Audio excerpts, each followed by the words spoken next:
Carson Wentz Oh. and the Eagles, and they don't believe they've gotten a fair offer. We talked about this a little bit yesterday, and I think that they have done their damnedest to work the market, to work the media, Yep. to work everyone into a presumption that they're going to get significant value in trade for Carson Wentz. Yeah. The reality is this has elements of a Brock Osweiler, Jared Goff, hot potato deal where you're trying to unload a bad contract, and the Eagles are trying to unload the bad contract and get net value in return, like they're trading to Matthew Stafford. They're not trading to Matthew Stafford. They're trading to Jared Goff at this point. Yeah, right. I mean, it is more similar to that. Now, listen, I think that Carson Wentz is clearly more talented than Jared Goff. You know that. I do think there's more there as far as, the physical potential of the football player. We've seen that in some stretches of time through his career to where at least you go, okay. I mean, again, for my money, you could have easily said he was a 2017 NFL MVP. We saw him carry the team into the playoffs 2 years ago, which was pretty damn special. So he does have some of those attributes. But, like, Mike, you're right. The market, first off, I mean, there's a lot of empty chairs, but we need some of these dominoes to fall first for these teams to get really interested in it. And with the Carson Wentz situation, like, what's Philadelphia talking about? I mean, first off, big contract, like you just said. Okay. Carson Wentz doesn't want to be there. We know that. So you got to unload the money, and now we know there's a guy that is there that doesn't want to be there. And added to that, they have a quarterback in Jalen Hurts who's there. The fan base likes. The Eagles did this to themselves as far as that part of it. They're the ones to blame for that. And then the other thing that goes into devaluing his trade value is there is risk. There's risk like we talked about with Carson Wentz. If you get Carson Wentz on your team and he kind of flounders and doesn't play well, you might get fired, GM and coach. People are going to go, wait, you traded for him?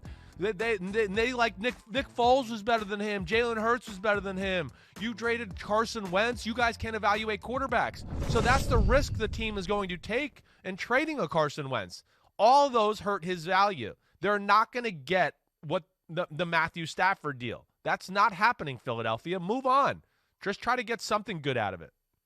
The question that I have is when they put out the word that they don't think they've gotten a fair offer for Carson Wentz. I mean, it's not like saying that is ultimately going to result in an offer that they deem fair rolling through the door. That's not how it works.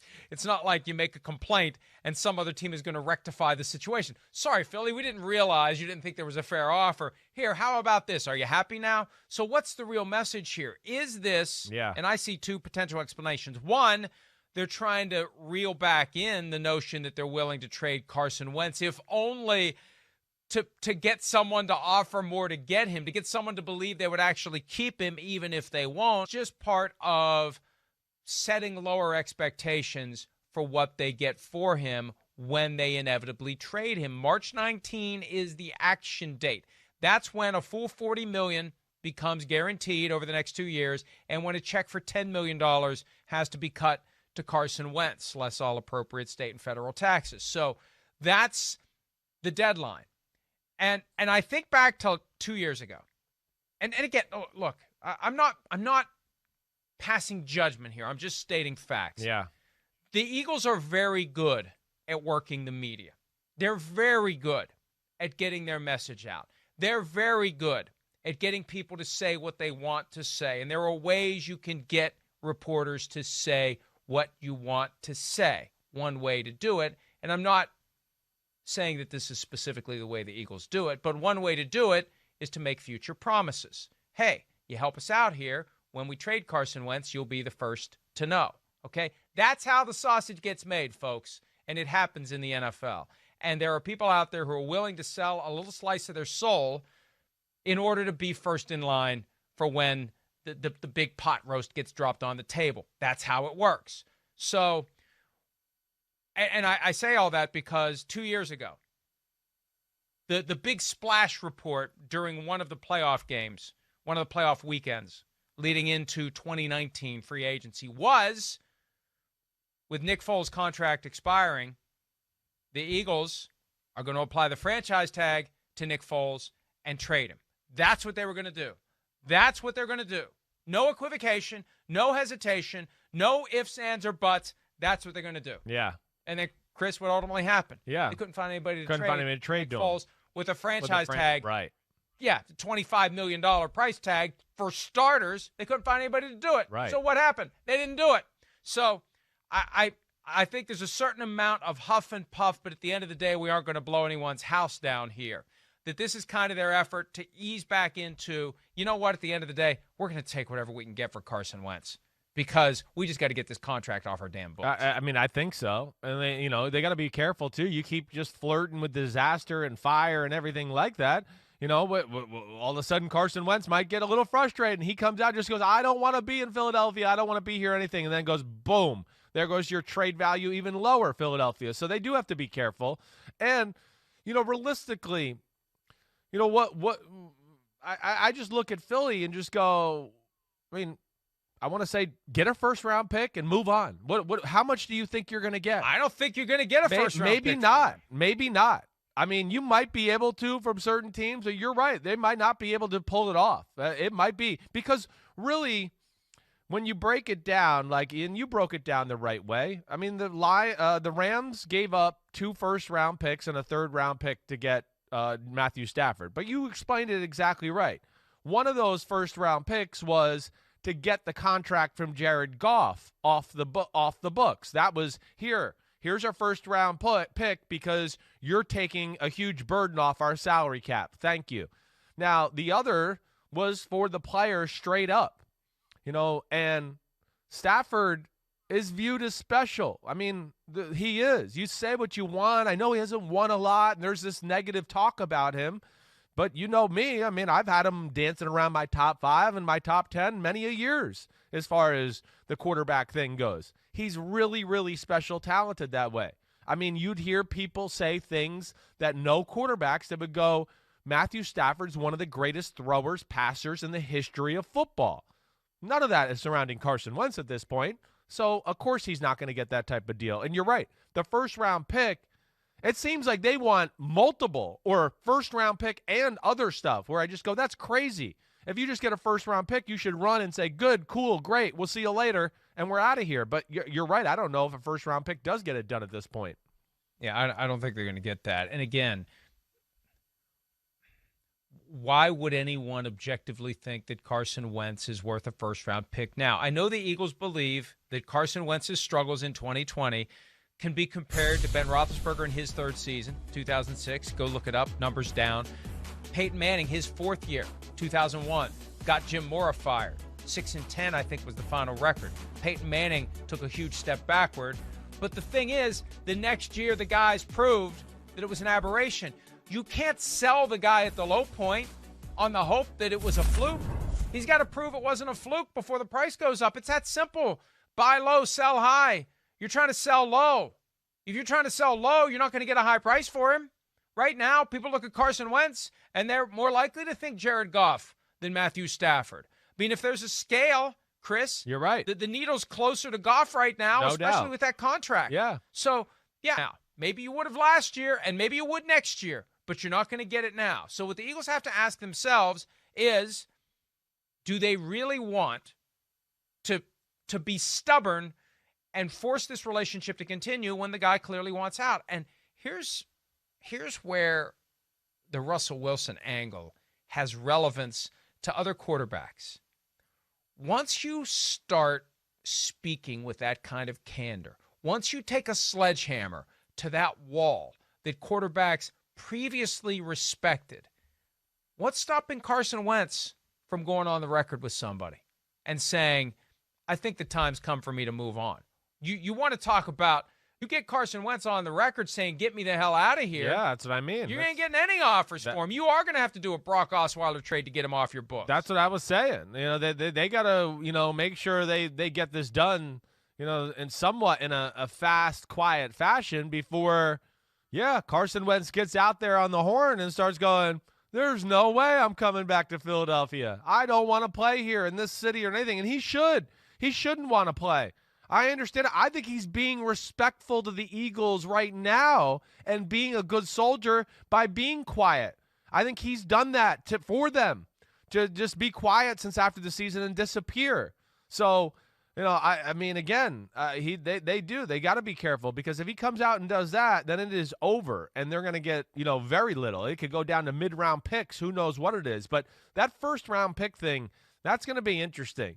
You're right. I don't know. I mean, it's crazy because a guy like Josh Rosen got a second-round pick, all right?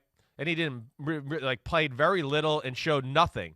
Carson Wentz has shown that he could play at a high level. He has. Now, he's also shown he could play at a low level, too.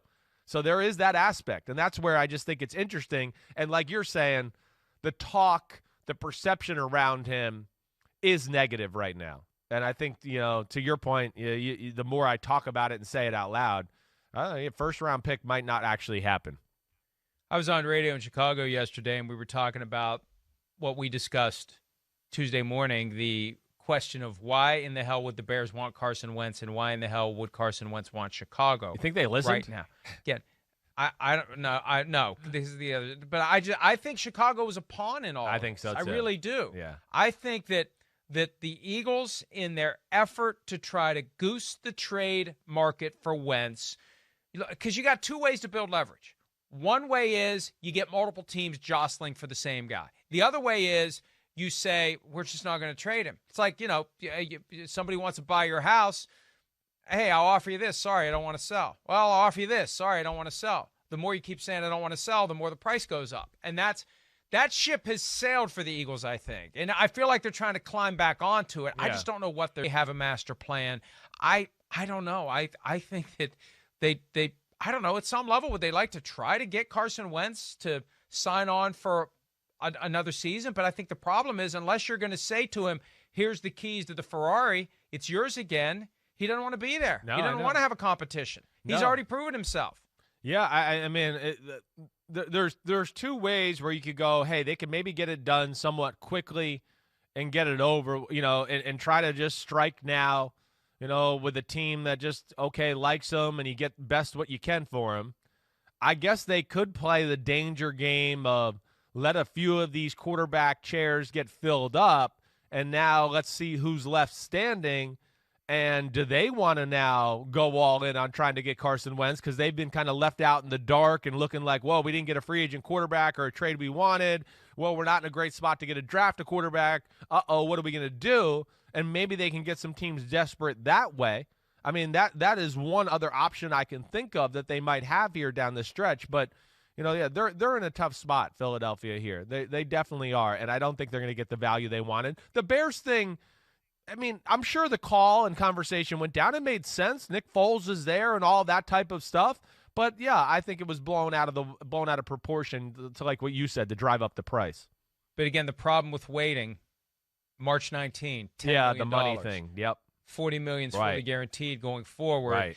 And it's not like Wentz is going to do you a favor at this point and say, I'll delay the due date for my roster bonus, although he's going to get it anyway. If he's trying to force this to Indianapolis and he wants to get it done, and if that's the only place where there's any type of a viable offer that's been put on the table, then Wentz has no incentive to play ball. Because one thing the Eagles could do is wait until after the draft.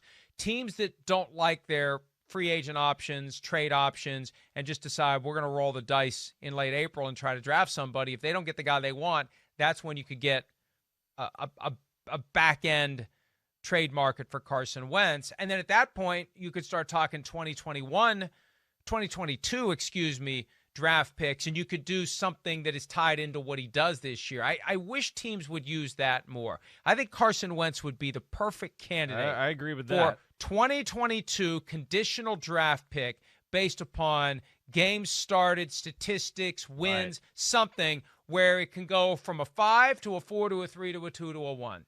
Now, I think teams don't like to tie their hands, because the problem is when you do that, what happens? You can't trade any of those picks elsewhere. They all have to stay in place until we know which one goes to the team that got Carson Wentz. But I really do wish teams would use that more often, because it's fair. That's the fair way to assess what Carson Wentz should bring in trade, what he does in 2021 with a new team. I don't disagree with that. You're right. The guy that's kind of been as hot and cold as Carson Wentz through his career, yeah, it protects both sides. We don't know what we're going to see. We could see the Carson Wentz who's throwing dumb interceptions and never gets on never gives up on a play like we saw this year. Or, yeah, again, to what you're saying, we see the guy that carried the team into the playoffs in the 2019 season, or the 2017 Carson Wentz, where he went, damn, this guy is a player, a baller. But you're right. Right now, there's just not been a lot of consistency as far as the in-between part. And that's where it does make it very, very tricky in the trade. And I still put out hopes for, or the Colts are still the team I am looking at, because Frank Reich, I think, had a big say in them drafting Carson Wentz in Philadelphia. I think there's a real liking of the player and the specimen there from the head coach, Frank Reich. I think, too, he fits into that system, obviously. And, I feel like he'd be a Ballard-type guy. I don't know, but we just know. We talked about this yesterday. Ballard is the type of guy that, he believes in his ability to build the team. He's not going to just sell the farm just to get one guy. He is not like that, and I have a hard time thinking he would do something that or succumb to the pressure and trade off too many assets just to get Carson Wentz. Hi, I'm Mike Tirico, and thanks for watching. Make sure to hit subscribe for the latest news and highlights from NBC Sports.